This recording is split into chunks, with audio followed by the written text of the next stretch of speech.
et vous? Allez. 250 000 personnes privées de Un hélicoptère m'a recueilli à l'eau une femme qui avait passé la nuit sur une voiture. 12 jeunes enfants qui ont perdu la vie ce matin lorsqu'un glissement terrain. La violence de la déflagration lui a fait croire que c'était la fin du monde. Puis j'ai dit à mon mari, viens vite, la montagne est là-bas. La meurt, les gens sont Les des autorités ecclésiastiques se sont immédiatement rendues sur les lieux pour bénir ceux qui nous sont.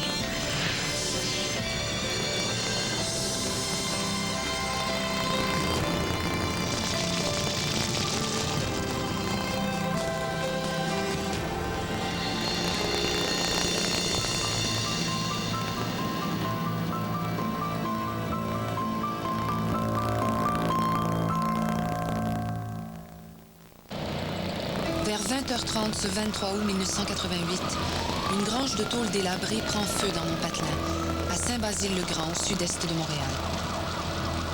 Un épais panache de fumée nauséabonde se dégage du brasier et se répand sur la campagne et les banlieues avoisinantes. On apprend alors avec stupeur que les produits entreposés là sont des BPC, des biphénylpolychlorés qui servaient d'isolant électrique et qui sont maintenant bannis à cause des risques qu'ils posent pour la santé. Pendant que les pompiers, eux-mêmes dangereusement exposés aux vapeurs toxiques, maîtrisent la conflagration, il faut fuir la zone menacée par le nuage empoisonné qui plane au-dessus du Mont-Saint-Bruno. La protection civile organise tant bien que mal l'évacuation de quelques 4000 résidents des environs qui ne savent pas ce qui se passe réellement. Des débris qui tombaient du ciel, ça me tombait sur la peau, ça brûlait. Je suis revenue plein chez nous, je n'avais plein. Peu à peu, nous réalisions que nous avions frôlé de près la catastrophe écologique, comme celle de Bhopal en Inde ou celle de Tchernobyl dans l'ancienne URSS.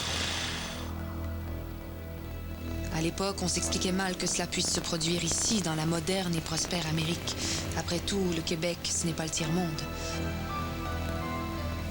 Moi, j'étais bien jeune, mais cette tragédie m'a marquée. En grandissant, j'ai bien vu que nous étions en train d'empoisonner notre planète. Alors j'ai posé des questions. Et j'ai fait des études pour tenter de comprendre pourquoi nous agissons ainsi.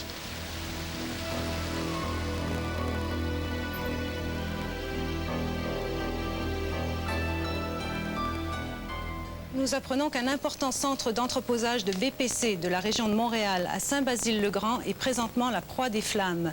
Les autorités songent faire évacuer les populations des municipalités environnantes, dont celle de Saint-Bruno.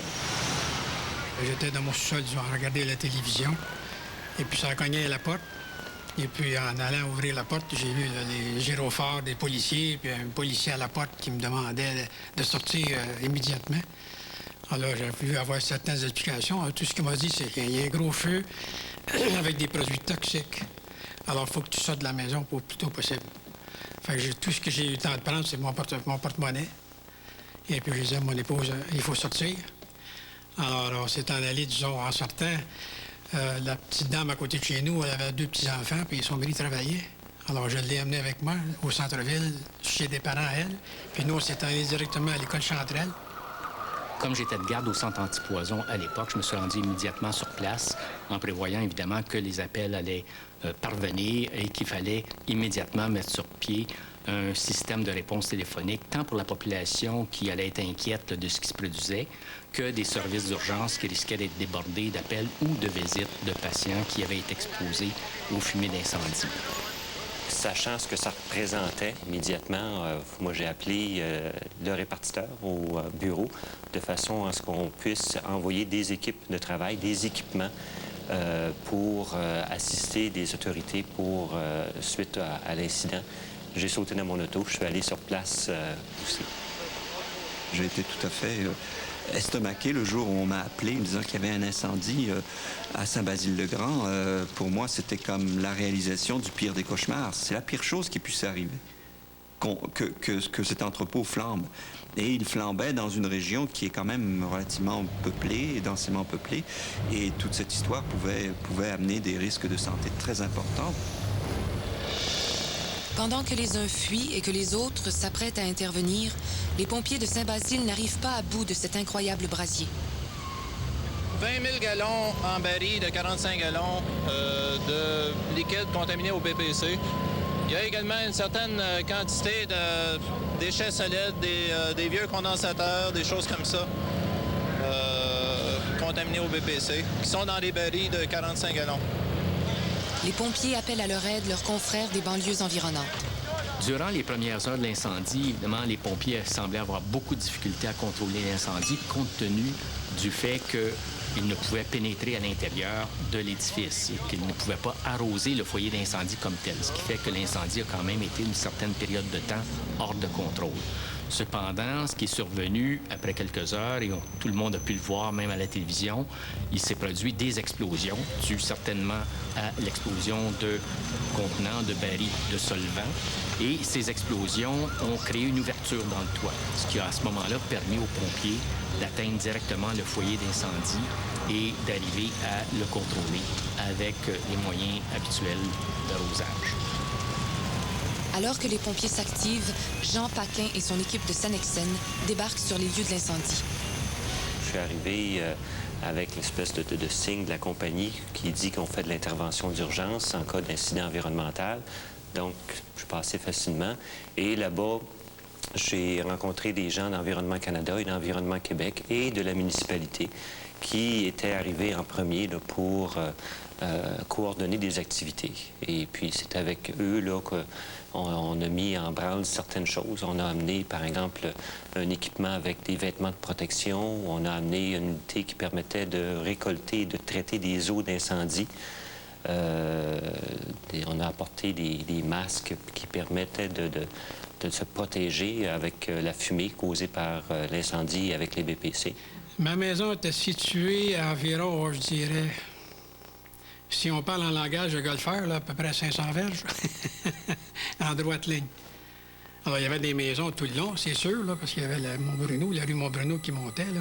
Je ne voyais pas la bâtisse comme telle de chez nous, mais je voyais monter la boucane par-dessus les maisons. Le nuage de fumée souffle d'abord sur Saint-Basile-le-Grand, puis se dirige au-dessus de Sainte-Julie, sur une distance de 8 km. C'est ce qui explique que des résidents des villes voisines sont au nombre des évacués. La plupart sont acheminés vers 3 écoles où on les héberge pour la nuit. Les autres trouvent asile chez des amis ou des parents habitant à l'extérieur de la zone sinistrée. Il faut bien comprendre que dans un accident chimique, vous avez 2 choix. Initialement, vous pouvez décider soit d'informer les gens de rester chez eux, de faire du confinement, de fermer leurs portes, leurs fenêtres. Et c'est ce qu'on fait quand il s'agit d'un contaminant qui a un effet toxique aigu. Parce que dans un tel cas, si vous les faites évacuer, vous allez les exposer à la substance toxique et vous risquez de créer plus de dommages que de bienfaits. Cependant, dans le cas de l'incendie de BPC de Saint-Basile, il s'agissait d'un contaminant qui n'a pas beaucoup de toxicité aiguë, mais qui peut contaminer tant l'environnement que la population et la chaîne alimentaire et provoquer des effets sur la santé à moyen et à long terme. Par conséquent, dans un cas semblable, il était essentiel d'évacuer les gens pour éviter de les contaminer. Le problème, c'est qu'une fois que vous avez fait l'évacuation, vous êtes pris avec la décision à quel moment allez-vous pouvoir les réintégrer. Et pour ça, vous devez être capable de leur dire que la contamination n'est pas dangereuse et qu'ils peuvent retourner chez eux sans risque supplémentaire. C'est quelqu'un du gouvernement qui nous a dit que c'était impossible de retourner chez nous jusqu'à nouvel ordre. La police est arrivée, puis là, j'étais encore endormie un peu, puis là, j'ai entendu, puis là, elle m'a vu dans la fenêtre, puis elle a dit « Madame, sortez, puis sortez vite ». J'ai dit « Pourquoi? Pourquoi? » Elle m'a pas répondu. Elle a dit « Hey, la petite dame, dehors ». Les informations qu'on nous donnait, c'était que c'était un feu très dangereux, qui avait des produits très toxiques et que c'était impossible de retourner chez soi, qui était pour faire l'impossible pour nous récolter dans un endroit où on pourrait rester jusqu'à la fin des événements. Bientôt, le site est envahi par de nombreux spécialistes qui partent au plus pressé. On est en milieu agricole, donc c'est des champs de maïs partout autour. Et lorsque les pompiers éteignent l'incendie, évidemment, il y a des eaux de ruissellement qui risquent d'entraîner des contaminants. Alors, avant que ça se répande dans des fossés agricoles puis que ça aille trop loin pour contaminer une trop grande superficie, et on a fait mettre des digues en terre avec des équipements de la municipalité qui étaient juste là, de façon à contenir la contamination, à la confiner au site même pour que ça n'affecte pas des endroits plus loin. Et évidemment, l'eau montant, on ne peut pas faire des digues ad vitam aeternam, il faut pomper l'eau puis il faut faire quelque chose avec. Aussitôt l'incendie maîtrisé, vers 2 heures du matin, les experts d'urgence environnement prélèvent des échantillons d'air, de sol, d'eau et de plantes autour de l'entrepôt et à des kilomètres à la ronde. Les données qui nous arrivaient des laboratoires étaient des données qui étaient difficilement interprétables, tout simplement parce que plusieurs ministères étaient impliqués dans des analyses chimiques des différents milieux. Environnement Québec faisait les analyses de sol, par exemple, dans la zone évacuée. Le reste du territoire était analysé par le ministère de l'Agriculture du Québec. Environnement Canada faisait aussi certaines analyses d'air, de sol, d'eau dans le périmètre. Et aussi, Éco-Recherche, un laboratoire privé, avait été mandaté pour faire d'autres analyses. Et tous ces laboratoires n'avaient pas le même seuil de sensibilité dans leurs analyses. Et aucun de ces laboratoires n'exprimait ces résultats de la même façon. Quand on parle de critères d'acceptation pour les BPC, on parle de concentrations qui sont jusqu'à 100 000 fois moindres que ce qu'on retrouve comme dans le produit pur. Alors, ça ne prend pas grand-chose pour obtenir une contamination qui n'est pas acceptable. À certains endroits, le taux de contamination est de 20 fois la norme acceptable. Le soir suivant l'incendie, les sinistrés ont droit à la visite du premier ministre Robert Bourassa lui-même. Il est accompagné de son ministre de l'Environnement, Clifford Lincoln. Les autorités se veulent rassurantes, mais l'incertitude règne. Lorsqu'on a rencontré la population ce premier soir dans l'amphithéâtre, nous n'avions aucune idée de la durée de l'évacuation. Davantage, nous ne pouvons pas tirer immédiatement de conclusions définitives. Nous serons fixés davantage dans quelques heures sur l'impact qu'a pu avoir cet incendie sur la population. Pourquoi? Parce que les analyses des BPC et des furanes sont des analyses qui prennent plusieurs jours et dans certains cas, une semaine ou deux même à être réalisées. Donc, il fallait expliquer aux gens qu'il était impossible pour eux de retourner avant un certain nombre de jours. La difficulté, c'est que le message a mal passé à ce moment-là, puisque n'étant pas capable de leur dire « vous êtes évacués pour X jours ». Et n'espérez pas retourner chez vous avant tant de temps. Il y a eu un phénomène de remise de jour en jour. Ce processus-là, évidemment, a créé un état d'anxiété et d'insécurité chez les gens qui s'est perpétué dans les jours qui ont suivi l'incendie. On était très inquiets parce qu'on ne savait pas ce qui nous arrivait. Moi, je travaillais, là. Il fallait que je travaillais. Et puis, j'avais rien à mettre sur le dos. J'avais juste des vieilles culottes de jogging avec un chandail. Les évacués ne pourront regagner leur domicile avant un bon moment. Ils pourront y passer, escortés de policiers, le temps de récupérer leurs effets personnels.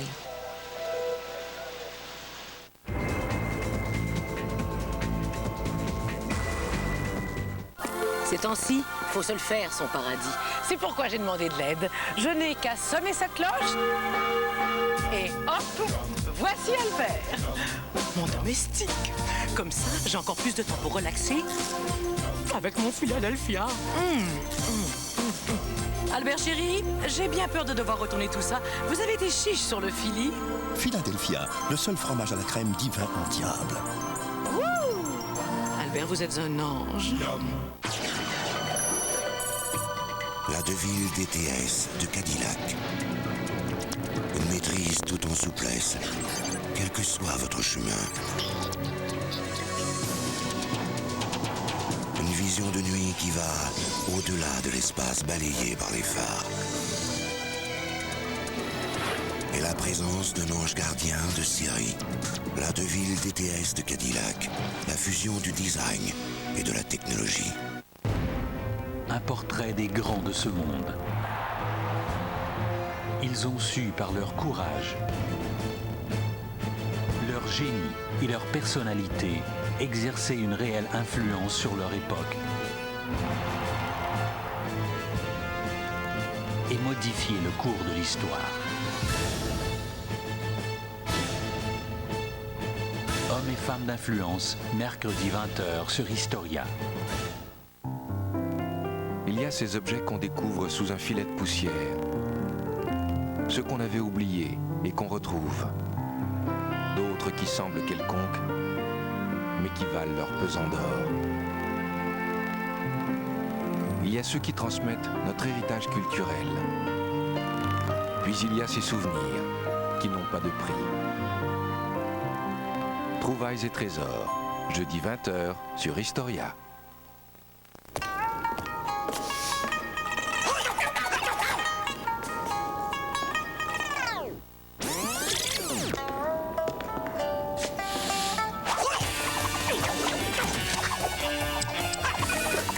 Allez, faites-en plus en moins de temps. Avec l'accès Internet haute vitesse d'affaires, gratuit le premier mois.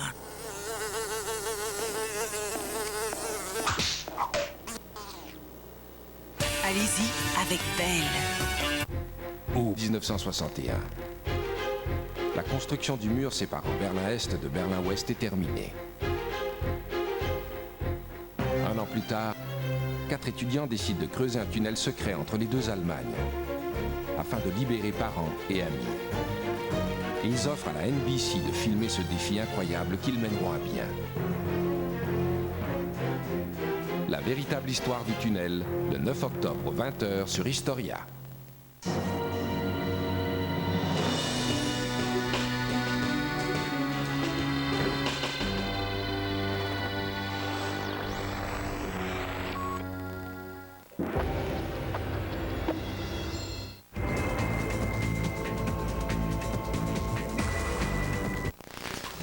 Bientôt, l'hôpital Charles-Lemoine se charge d'évaluer le degré de contamination des évacués de Saint-Basile-le-Grand. D'abord pour les premiers répondants, les pompiers, les policiers, donc avec examen médical, prise de sang. Et la fin de semaine suivante, cette clinique médicale a été étendue à l'ensemble de la population évacuée.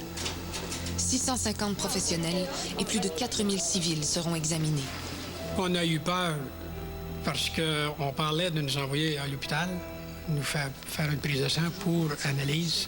Alors, tant qu'on n'a pas de résultats, on est toujours un peu inquiète.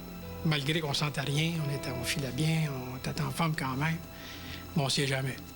Le fait que les gens évacués étaient exposés à un nuage qui pouvait contenir des substances toxiques comme les BPC ou le produit de décomposition, les furanes, ne mettait pas véritablement leur santé ou leur vie en danger dans les médias. Cependant, ces substances-là sont extrêmement difficiles à biodégrader, que ce soit par l'organisme humain ou par la nature, ce qui fait que si les gens avaient été fortement exposés, ces substances seraient accumulées dans leur graisse, dans leur organisme, et les gens auraient pu prendre des mois et même des années à s'en débarrasser. L'examen médical des premiers répondants, les policiers et pompiers, ont montré quand même qu'il y avait certains individus qui avaient subi des effets caractéristiques d'exposition aux organochlorés, c'est-à-dire des effets irritatifs des yeux, du nez, de la gorge, de la toux, d'oppression au niveau thoracique et aussi une certaine pigmentation caractéristique des muqueuses, des nausées et des vomissements. Donc, quand même, pas des dommages très importants à la santé. L'expérience et mes études m'ont appris que rien n'est à l'abri de retombées toxiques. C'est pourquoi, à l'époque, l'abondante production agricole de la région fait l'objet d'une saisie en règle par le ministère de l'Agriculture. Le lait, les légumes, les céréales seront testés. On a noté surtout une contamination au niveau des végétaux, au niveau des fourrages, par exemple, et 2 fermes laitières ont été trouvées contaminées au niveau du lait, par exemple, par les BPC surtout, et possiblement par les furanes à ce moment-là. Et certains bovins aussi ont été contaminés au niveau des graisses. Donc, la contamination était quand même, au niveau de l'environnement général, légère à modérée au niveau des BPC et des furanes. Le ministère de l'Agriculture saisit alors les produits vendus dans les marchés publics et il fait de même avec le lait et les produits bovins. Certaines récoltes sont détruites. Nous, les humains, étions bien heureux de ne pas être contaminés. Mais je me rappelle que mes parents étaient excédés du fait que les autorités donnaient des renseignements au compte-gouttes qui étaient parfois contradictoires. Quant à la sacro-sainte protection civile, elle semblait dépassée. Ce qui nous a inquiétés le plus, c'est, disons, une semaine environ après l'événement, on entendait des rumeurs à l'école Chanterelle, là, puis un petit peu partout dans Saint-Basile, comme quoi que ça avait été tellement intoxiqué partout où la fumée est passée ou est tombée, là, que le gouvernement pensait peut-être être obligé de tout raser le secteur au complet. Ça veut dire que ma maison disparaît, là. Là, je dormais pas. Là, ça empêche de dormir un peu, là. Là, on se demande qu'est-ce qui va se passer avec nos biens, nos souvenirs. Mais à peu près une semaine plus tard, là, la rumeur, c'est un peu escompté. Ça a changé d'idée. C'était faux, c'était pas vrai. Mais ça avait été pensé. Il a fallu 18 longs jours avant que les autorités politiques et médicales permettent aux évacués de réintégrer leur domicile. Aussitôt que j'ai eu la permission, moi, je suis allé tout de suite, embarqué dans mon auto, puis je suis parti, je suis allé direct à la maison, puis je suis rentré dans mon entrée de maison, puis j'ai ouvert la porte tout de suite pour aller voir ce qui se passait en dedans, puis tout, parce qu'à fin de compte, est-ce qu'on s'est fait voler, est-ce qu'on s'est... J'ai vérifié partout. Tout était correct, excepté que le gazon avait l'air plutôt d'un champ de foin, là. Et puis, dans la cour arrière, sur mon patio, j'ai trouvé des gros morceaux de cendre qui venaient du feu, puis sur le gazon aussi en arrière. Puis la maison était sale, là dehors était sale. Il y avait du noir sur la couverture, il y avait du noir sur les côtés, sur l'aluminium. Aujourd'hui encore, on peut se demander ce qui a enfin rendu possible la réintégration des lieux par les résidents. Il a fallu prendre une décision en termes de décontamination des résidences, des lieux habitables. Et là, notre recommandation au niveau du groupe d'experts internationaux avait été de faire un nettoyage à l'eau et au savon de toutes les surfaces lisses. Au niveau des piscines, par exemple, de changer l'eau et de nettoyer le fond des piscines, les sédiments, puisque les BPC et furanes ne sont pas solubles dans l'eau, donc vont se déposer dans le fond de l'eau, et de nettoyer tout objet qui était susceptible d'entrer en contact avec la population, de se défaire de tout légumes ou de tout végétaux qui pouvaient risquer d'être consommés, mais qu'il n'y avait pas de problème par la suite là, à cultiver des légumes, des produits maraîchers ou autre chose. Donc, il s'agissait purement d'une décontamination de surface des lieux habitables avant la réintégration de la population. Et le gros du nettoyage s'est fait naturellement avec les pluies intenses qu'il y a eu là, quelques jours après. Mais, par mesure de précaution, quand même, toutes les maisons des zones évacuées ont quand même été nettoyées par jet d'eau à haute pression, par une firme embauchée par le ministère. L'affaire des BPC de Saint-Basile coûtera très cher au gouvernement. Plus de 40 millions de dollars iront à l'évacuation et aux mesures d'urgence, à la décontamination de l'entrepôt incendié et des terrains environnants, ainsi qu'à la récupération des barils d'huile contaminée qui n'ont pas brûlé. Il faut compter aussi les dédommagements d'environ 1 000 $ par famille sinistrée. Après avoir procédé au nettoyage des habitations, il reste maintenant à nettoyer le cœur du désastre. Ce qui nécessite beaucoup de gens, de matériel et de temps. L'opération dure plusieurs mois. À l'époque, le ministre Clifford Lincoln s'est engagé vis-à-vis de la population à l'effet que le site était pour être complètement sécurisé avant Noël. Alors, ce qui nous a forcé évidemment à travailler jour et nuit, 7 jours par semaine, et puis à un moment donné, il y avait au-delà de 100 personnes qui travaillaient sur le site. Les BPC sont restés à l'intérieur de conteneurs de 20 pieds qui sont prévus pour le transport, qui étaient prévus pour le transport terrestre ou maritime, ainsi que dans des caissons spéciaux, spécialement fabriqués pour les condensateurs, les barils écrasés. Alors, le mandat à ce moment-là, c'était pas de faire la destruction ultime des BPC, c'était de sécuriser le tout pour s'assurer qu'il n'y avait pas de risque environnemental là, au site même. Après la catastrophe, je me rappelle que la même question revenait périodiquement.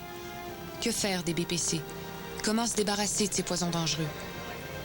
Personne ne voulait de cette patate chaude, bien sûr. Les autorités avaient un sérieux problème sur les bras.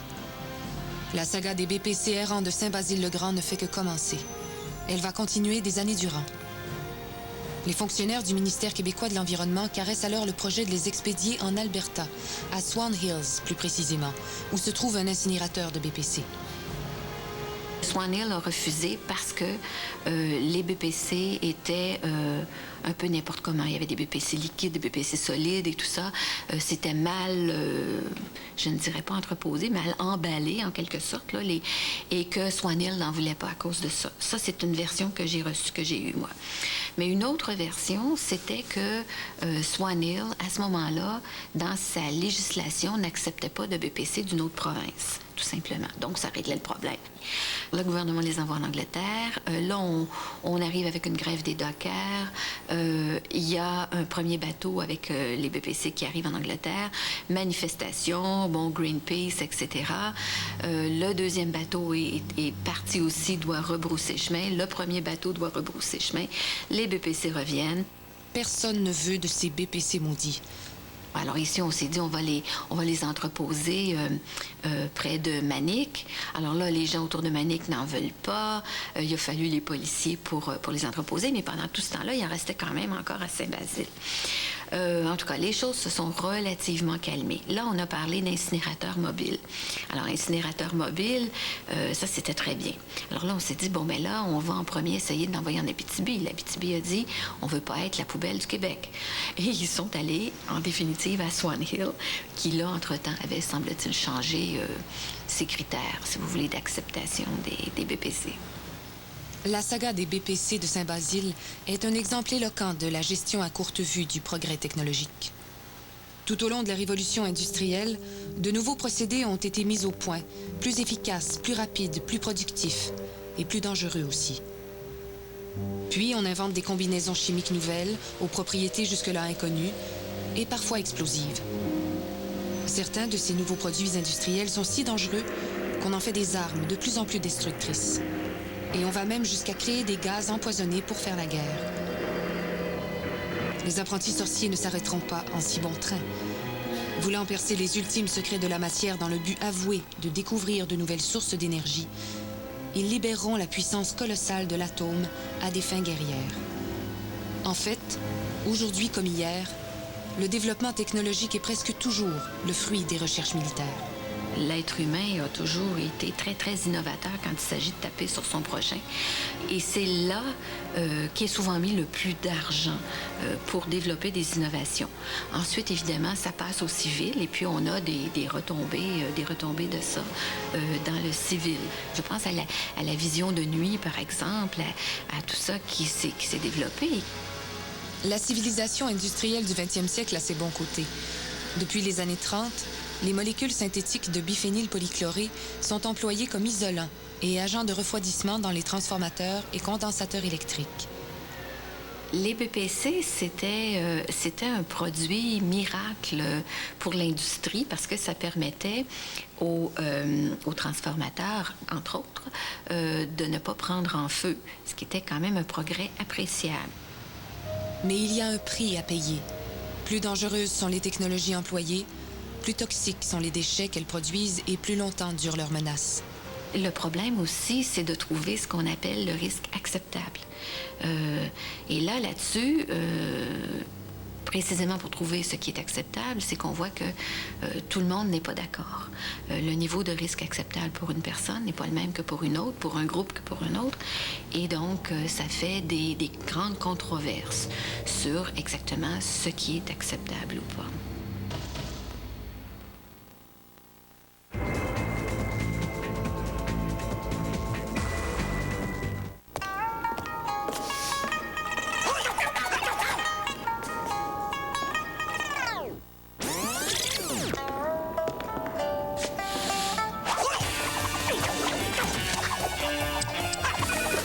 Allez, faites-en plus en moins de temps. Avec l'accès Internet haute vitesse d'affaires, gratuit le premier mois.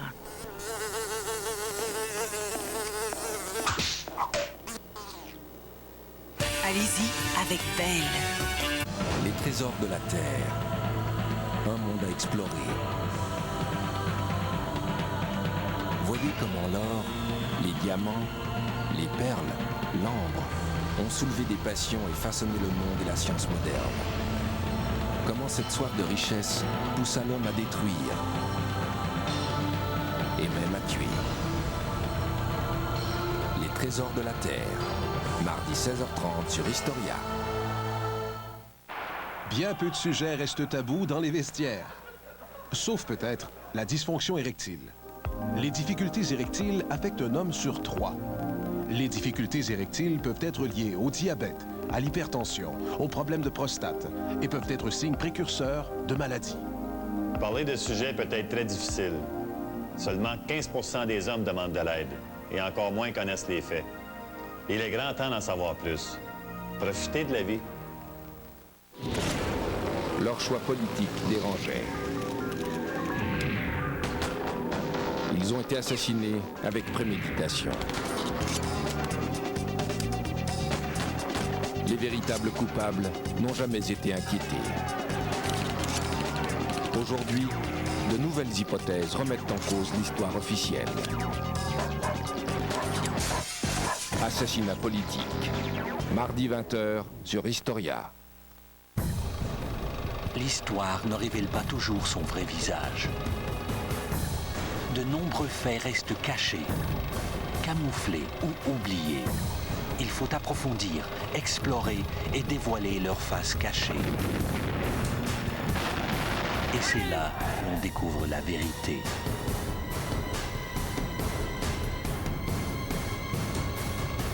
La face cachée de l'histoire, mardi 21h sur Historia.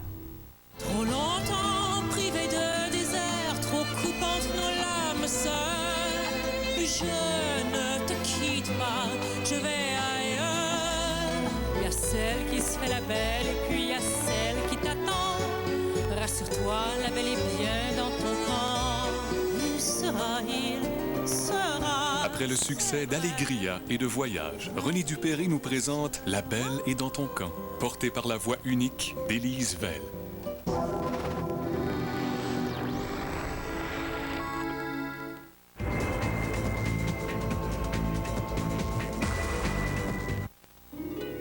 Dans les années 1960, les BPC sont liés à l'incidence de maladies graves au Japon et les scientifiques sonnent l'alarme. Après une dizaine d'années de recherche qui viennent confirmer toutes les appréhensions, les autorités décident de bannir les BPC en 1978. Leur production est prohibée en Amérique du Nord et le gouvernement canadien interdit son utilisation dans tout matériel électrique neuf. Les BPC qui se trouvent dans des équipements en fonction devront être retirés du marché à la fin de leur vie active. Il faut donc entreposer ces déchets toxiques dont personne ne veut et le gouvernement est prêt à subventionner les entrepreneurs qui accepteront de s'en charger. C'est à ce moment-là que Marc Lévy apparaît dans notre histoire. Il est alors fonctionnaire au ministère fédéral de l'Environnement et il reçoit le mandat de faire l'inventaire des BPC à retirer de la circulation dans la région de Montréal. Il voit là l'occasion d'une bonne affaire. Donc, c'était un ingénieur qui, je pense, pensait qu'il allait trouver assez facilement la solution technologique à l'élimination sécuritaire des BPC, sans se rendre compte peut-être ou en sous-estimant les problèmes technologiques et surtout les problèmes de capitaux, parce que à l'époque, on savait déjà que pour incinérer de façon sécuritaire des BPC, ça prenait des températures au-delà de 2300, 2400 Celsius, donc des installations extrêmement coûteuses. Et M. Lévy, qui n'avait pas d'expérience technologique dans ce domaine-là, c'était un fonctionnaire, qui n'avait pas d'expérience non plus d'homme d'affaires, se lançait dans une entreprise où tout le monde aurait dû voir, me semble-t-il, que ça dépassait ses capacités financières et technologiques. M. Lévy obtient une subvention pour aménager un entrepôt de BPC. Il est peu après congédié de la fonction publique pour cause de conflit d'intérêts.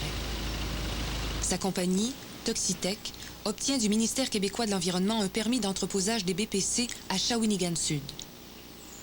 Pour entreposer des substances dangereuses, des produits dangereux, des déchets dangereux à l'époque, des BPC également, comme maintenant encore, ça prend pas grand-chose. Ça prend bien entendu un certificat d'autorisation, un permis du ministère de l'Environnement, avec certaines conditions qui y sont attachées là, au niveau de l'exploitation. Donc, tu peux effectivement implanter un centre et les voisins ne le sauront jamais parce qu'il n'y a pas d'obligation de consulter le public. Pendant ce temps, les BPC s'accumulent.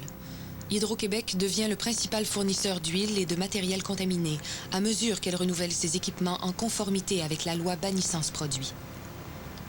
Une autre compagnie de Marc Lévy, qui se spécialise dans l'enlèvement et le transport des déchets contaminés, continue d'alimenter ses entrepôts en barils d'huile, transformateurs, condensateurs et autres matières bourrées de BPC.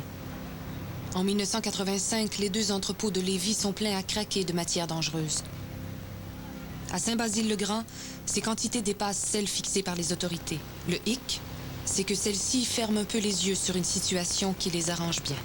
L'entreposage de BPC et d'autres substances dans l'entrepôt de Marc Lévy, effectivement, permettait au gouvernement, et c'est peut-être ce qui explique le peu de poursuites qu'on aurait pu voir, permettait effectivement au gouvernement d'entreposer ses propres BPC, ce qui aurait été un peu embêtant s'il avait fermé cet entrepôt-là. On n'aurait pas eu beaucoup d'autres options.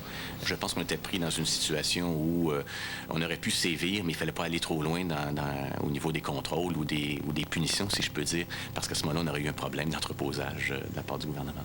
Au printemps 1987, le journaliste scientifique Jean-Pierre Rogel du réseau TVA donne l'alerte.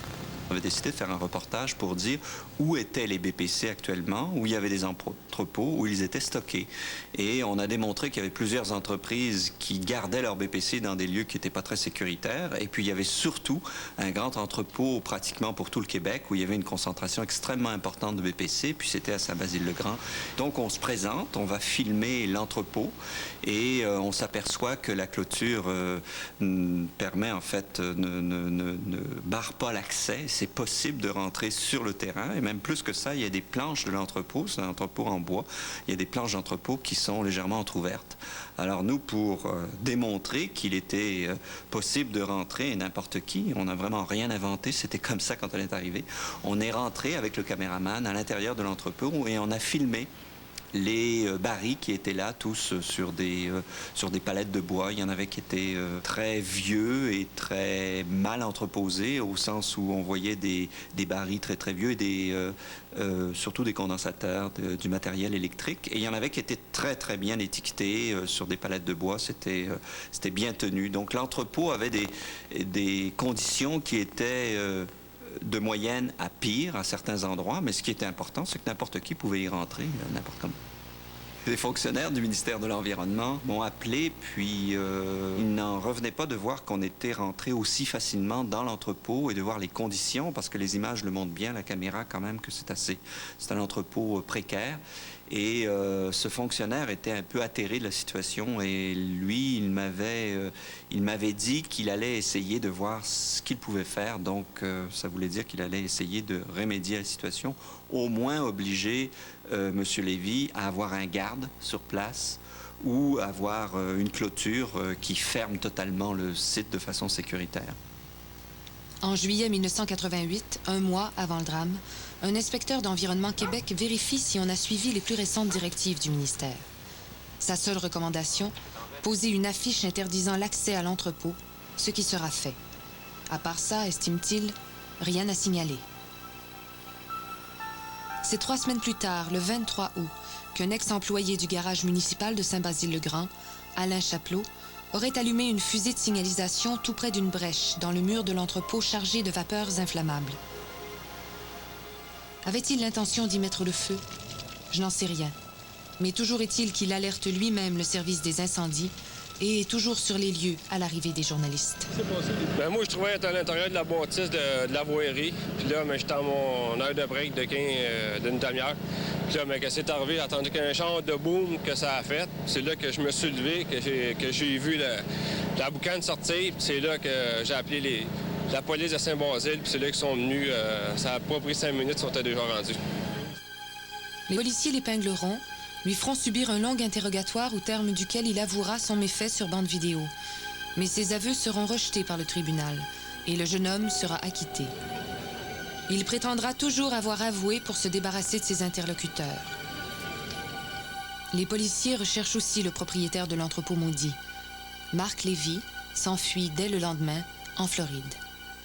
Il y a eu un branle-bas de combat du côté du ministère de l'Environnement. Il y a eu de nombreuses poursuites de prise, ne serait-ce que pour rechercher le remboursement de toutes les mesures que le gouvernement a été obligé de prendre, qui auraient pu probablement être évitées si l'édifice avait été conforme. Un tribunal québécois a considéré que Marc Lévy s'était livré à une manœuvre frauduleuse envers le gouvernement du Québec. 12 ans après la catastrophe de Saint-Basile, toujours réfugié aux États-Unis, il continuait de multiplier les recours judiciaires pour éviter la saisie de sa maison de Floride. L'incendie de Saint-Basile-le-Grand n'est pas sans rappeler les grandes catastrophes écologiques de la fin du 20e siècle. Le nom qui revient le plus souvent est Bhopal, une petite ville industrielle du centre de l'Inde. Les pesticides étaient un produit qui avait été jugé nécessaire pour l'Inde et l'usine était un grand symbole de fierté aussi. C'était une très grosse usine avec de la haute technologie et les Indiens étaient très fiers d'avoir cette usine. Dans la nuit du 2 décembre 1984, 30 tonnes d'un gaz extrêmement toxique s'échappent d'un réservoir. Un nuage empoisonné s'abat sur les quartiers surpeuplés des alentours.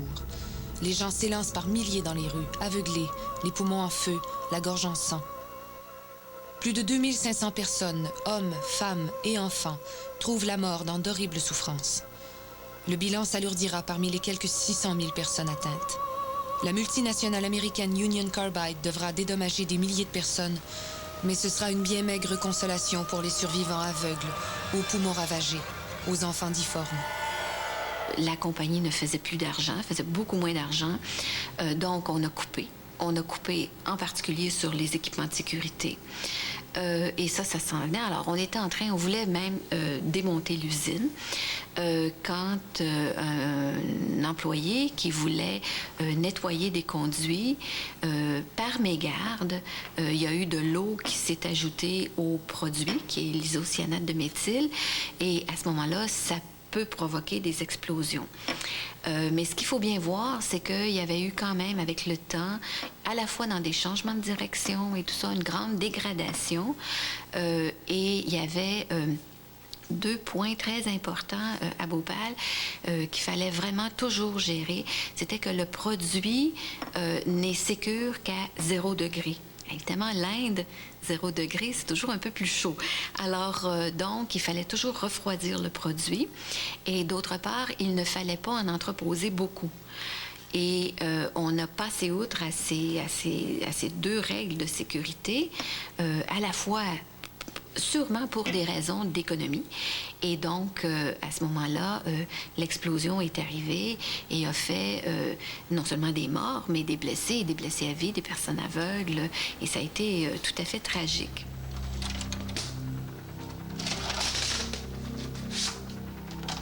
À peine 2 ans plus tard, à Tchernobyl, en Ukraine, survient la plus terrible catastrophe nucléaire à ce jour. À 1h30 du matin, le 26 avril 1986, un réacteur de la centrale atomique explose. On voulait faire une expérience en disant, bon, ben là, si on coupe l'électricité, qu'est-ce qui peut se passer? Est-ce que le réacteur peut être quand même refroidi et tout? Et malheureusement, l'expérience a mal tourné et il y a eu une explosion, un incendie. Et ensuite, bon, l'incendie qui a quand même été maîtrisé, je dirais peut-être dans quelques heures. Une deuxième explosion projette dans l'atmosphère d'énormes quantités de matière radioactive et tue sur le coup 30 employés.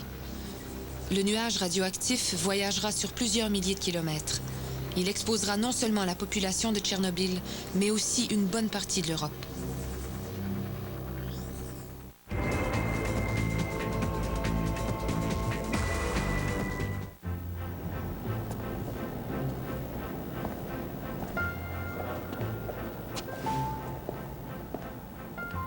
Bonjour.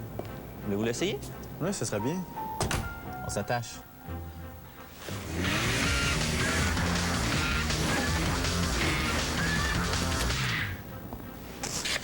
Surprenante. Dans chaque Honda Accord, il y a un moteur Honda.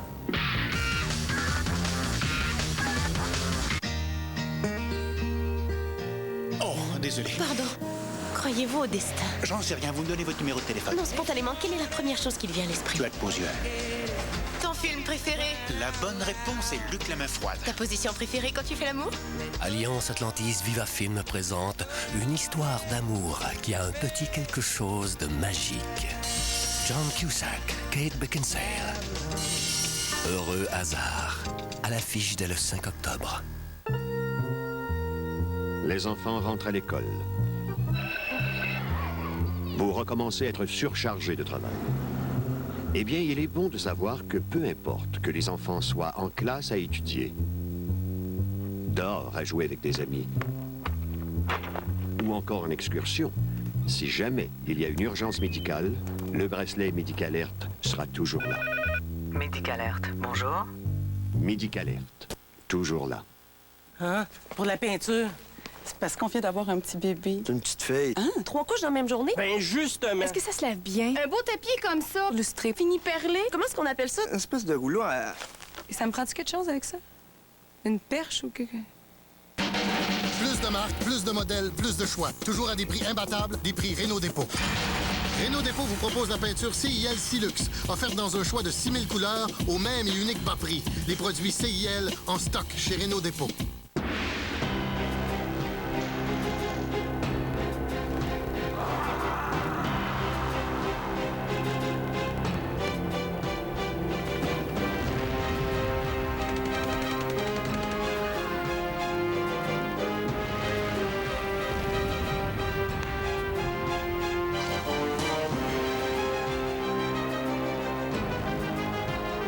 cinéma Historia, lundi au vendredi 22h.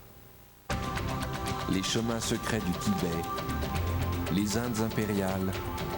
Découvrez ces précieuses traces de l'histoire grâce à la ténacité des bien nommés, chasseurs de trésors. Vendredi 21h sur Historia.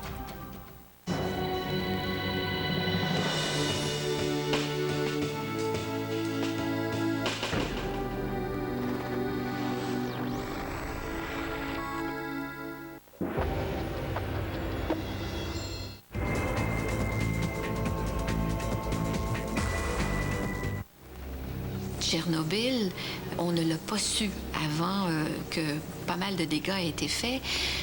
Et c'est tout à fait par hasard que ce sont des employés d'une centrale nucléaire en Suède qui, au moment d'arriver à la centrale le matin, alors ils passaient des examens, des détecteurs de radioactivité le soir et le matin, et ils arrivaient de chez eux et le matin, leur taux de radioactivité était très haut. Alors on s'est demandé pourquoi. Et là, bon, on a essayé de trouver par les satellites et on a trouvé que c'était cet incendie de Tchernobyl. La radioactivité totale dégagée par l'accident est de 200 fois celle émise par les explosions des bombes atomiques d'Hiroshima et de Nagasaki réunies. C'est tout dire. La population des alentours ne sera évacuée que plusieurs jours après l'explosion. Plus de 800 000 personnes entreront directement en contact avec les matières radioactives. On estime à plus de 7 millions le nombre de personnes irradiées en Ukraine, au Bélarus et en Fédération de Russie. Les incidences de cancer, de leucémie, de malformations congénitales et de fausses couches ne se comptent plus dans ces pays. Tchernobyl a eu une évacuation de très nombreuses personnes et une évacuation que l'on voulait définitive. Je dis que l'on voulait parce qu'il y a plusieurs personnes qui, au bout de quelques mois, peut-être quelques années, sont revenus parce qu'elles fonctionnaient bien, c'était leur village, leur maison. Mais donc, c'était une évacuation définitive. On a évacué Pripyat, qui était la ville où demeuraient beaucoup des personnes qui travaillaient à la centrale. Tchernobyl elle-même. Aujourd'hui, Tchernobyl est une ville fantôme. Les centaines de tonnes de matière radioactive dorment sous un sarcophage de plomb et de béton. Dans 10 000 ans, il sera encore dangereux de s'en approcher. Comme c'était absolument essentiel pour fournir de l'électricité à l'Ukraine, on a continué de fonctionner avec les 3 autres réacteurs après Tchernobyl. Graduellement, il y en a un qui a été arrêté à cause d'un incendie et on vient, là, tout récemment, en décembre 2000, d'arrêter complètement la centrale électrique. On a l'impression d'avoir assisté 7 ans plus tôt à une sorte de répétition générale de Tchernobyl, lorsqu'un des réacteurs nucléaires de la centrale énergétique de 3 Mile Island, en Pennsylvanie, s'est emballé. Ça s'est passé à quelques centaines de kilomètres au sud de chez nous. Si le réacteur de l'usine atomique avait sauté, il y a de fortes chances que nous ayons été contaminés. À un certain moment, on a indiqué que la cuve semblait en ébullition, mais le témoin lumineux avait tellement été souvent en faute que le contremaître s'est dit « Oh, mais vraiment, je peux continuer ma pause. » C'est le témoin qui se trompe. Heureusement, le désastre appréhendé ne s'est pas produit et la centrale de Pennsylvanie, après quelques mois d'arrêt, s'est remise en marche. En novembre 1979, le plus grave accident écologique de l'histoire canadienne s'est produit à Mississauga. Cette fois-là, il s'agit d'un train transportant entre autres des produits chimiques qui a déraillé et pris feu en pleine ville. L'incendie fait rage pendant 3 jours, alimenté par les produits chimiques du convoi. La protection civile ontarienne ordonne l'évacuation des résidents de Mississauga et des alentours, car le pire est à craindre. Mississauga a été la plus grande évacuation de l'histoire du Canada, d'après. Et même, et là, sous toute réserve, peut-être presque au monde, parce que je crois que c'était 200 000 personnes. C'était un chiffre extraordinaire et qui a été fait dans un ordre relatif. Et donc, mais Mississauga, c'était quand même des produits aussi extrêmement dangereux et on ne pouvait pas savoir ce qui brûlait parce que les wagons étaient empilés les uns sur les autres. La liste des marchandises du train indique en effet qu'un des wagons citernes contient 90 tonnes de chlore liquide. Si une fuite se produit, le chlore se transformera en phosgène, ce gaz mortel connu sous le nom de gaz moutarde pendant la Première Guerre mondiale. Le soir du 11 novembre, 36 heures après le début de l'incendie, plus de 225 000 personnes sont évacuées dans un rayon de 12 km autour de l'accident. Ce n'est finalement que le mardi suivant, 3 jours après le déraillement, que les flammes s'éteindront et qu'on parviendra à sécuriser le wagon infernal. À chaque nouvel accident du genre, les autorités s'émeuvent et adoptent un nouveau train de mesures correctives, voire préventives. Ça a amené des législations pour le transport de matières dangereuses et des législations qui, par la suite, ont permis, au moment de d'autres accidents, d'être capables de répondre plus efficacement. Je vous donne l'exemple de l'accident de Lennoxville. Bon, déraillement, fuite de produits toxiques, mais dans ça, comme le wagon avait tout de suite son code de contenu, on a pu immédiatement savoir de quoi il s'agissait, et ça avait été amené par Mississauga. Mais de catastrophe en catastrophe, les déchets s'entassent. Et on ne parle pas seulement de déchets toxiques, de poisons mortels ou de substances dangereuses. Des trucs aussi banals que des vieux pneus constituent une réelle menace, non seulement pour l'environnement, mais pour la santé des gens. Il faudra qu'une décharge de pneus flambe le 16 mai 1989 à Saint-Amable, au sud-est de Montréal, pour que le ministre décide finalement de sanctionner l'entreposage des vieux pneus. Suite à l'incendie, bien entendu, on est intervenu en termes réglementaires pour finalement aménager ces sites-là de manière à faire des petits îlots pour éviter que si un autre incendie devait débuter, ça serait limité à un certain secteur. On attendra encore une dizaine d'années avant d'imposer une taxe de recyclage à l'achat de pneus neufs. On a amorcé après ça une réflexion, tout comme dans les déchets dangereux. Il y a eu une audience publique sur l'ensemble de la question des déchets, mais cette fois-ci solides et non dangereux, les déchets domestiques, dans lesquels on incluait les pneus. Et suite à cette audience-là, des démarches ont été prises pour valoriser les pneus, récupérer, et être capable de faire quelque chose avec, parce que ça, c'est une substance qui, à la différence peut-être des déchets dangereux, est réutilisable assez facilement. Sommes-nous en train de faire de notre planète une immense poubelle? Combien de bombes à retardement comme Saint-Basile dorment dans les parcs industriels de nos belles municipalités florissantes? Chez qui se produira le prochain désastre écologique? Qu'est-ce qu'on attend pour agir au lieu de réagir? Les gouvernements reviennent à tous les 4 ans au niveau de l'électorat et les interventions qui doivent être faites en environnement vont porter fruit, mais dans beaucoup plus longtemps, bien au-delà des mandats de chacun des gouvernements. Donc, peu de gouvernements sont incités à prendre les mesures qui sont coûteuses immédiatement pour prévenir peut-être un dommage qui peut-être n'arrivera jamais, et pour prévenir des situations dont les bienfaits vont se faire ressentir seulement dans 20, 30, 40, 50, 100 ans, par exemple. L'incendie de Saint-Basile n'a pas provoqué une réelle catastrophe environnementale, mais il a éveillé des consciences. Les implications n'ont pas été énormes en termes de santé, mais effectivement, c'était un déclencheur. C'est comme le signal d'alarme. Et là, on a vu se poindre après ça des promesses du ministre de l'Environnement de l'époque, Clifford Lincoln, d'éliminer d'ici 10 ans tous les entreposages de produits dangereux, déchets de BPC. On a lancé une commission d'enquête présidée sous l'égide du Bureau d'audience publique sur l'environnement, présidée par Yvon Charbonneau, la commission sur les déchets dangereux qu'on avait appelée à l'époque, qui avait entre autres fait sortir qu'on n'avait aucune connaissance de la quantité de déchets qui circulaient au Québec. Alors, ça a eu ça de très bon, c'est effectivement de mettre sur la sellette toute la problématique des déchets dangereux. Le rapport de Saint-Basile a donné lieu à un certain nombre de recommandations sur le plan de l'organisation du gouvernement du Québec. Et je dois dire, parce qu'il y avait au fond 2 options qui se posaient, et celle que j'ai recommandée avait été acceptée, à savoir que la sécurité civile devenait comme le maître d'œuvre des ressources du gouvernement du Québec. La gestion des matières toxiques et des déchets dangereux, les procédés industriels ou énergétiques à haut risque sont autant de problèmes nouveaux. Et leur complexité n'a d'égal que leur prolifération. De tous les fléaux qui affligent le monde moderne, les désastres nés du progrès technologique sont les plus prévisibles. Pourtant, ils se produisent de plus en plus fréquemment. Et d'une tragédie à l'autre, on oublie. Mais leurs victimes, elles, n'oublient pas. Comme les citoyens de Saint-Basile qui ont repris tant bien que mal le fil de leur vie un moment bouleversé. Heureusement pour eux, les séquelles ont été minimes.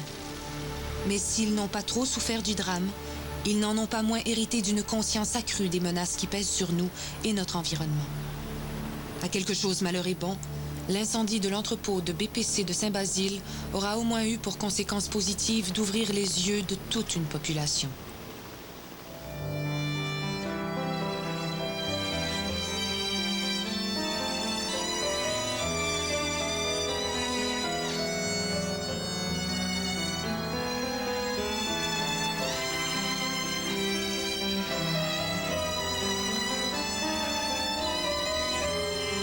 Passage facile, Mark 3, de Gillette. Trouvailles et trésors sera au Musée des Beaux-Arts de Sherbrooke les samedis 17 et dimanche 18 novembre de 9h à 17h. Pour obtenir une expertise historique et monétaire de vos objets patrimoniaux, inscrivez-vous au 819-821-2115. Les cours de cuisine de l'Académie culinaire, c'est le plaisir assuré. Venez apprendre à cuisiner avec nos grands chefs.